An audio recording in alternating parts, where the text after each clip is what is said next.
আসসালামু আলাইকুম রহমতুল্লাহ বারাকাতুহু।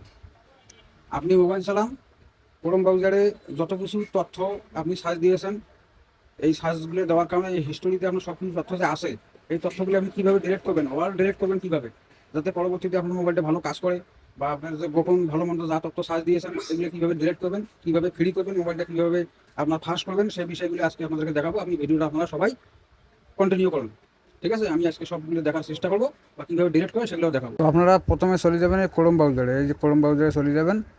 যাওয়ার পর এখানে ক্লিক করবেন। ক্লিক করার পর আপনারা চলে যাবেন এই যে উপরে যে থ্রি ডট, এই থ্রি ডট, তারপর নিচে আছে এই যে সেটিং, এই যে সেটিং অপশনে এটাতে ক্লিক করবেন। এই সেটিং অপশনে ক্লিক করার পর হ্যাঁ, এই যে তারপরে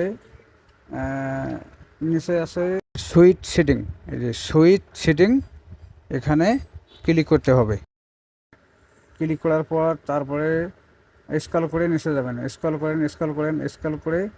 নিচে যাব। নিচে যাওয়ার পর এখানে লেখা আছে data history.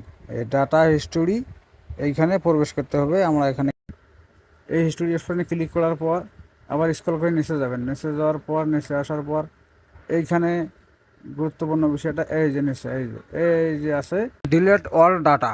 Delete all data, এখানে আমরা ডিলেট কনফার্ম, আর ডিলেট কনফার্ম আবারও এই ডিলেট কনফার্ম, এইভাবে আবারও সবগুলো ডিলেট কনফার্ম। বাস হয়ে গেল আমাদের কাজ।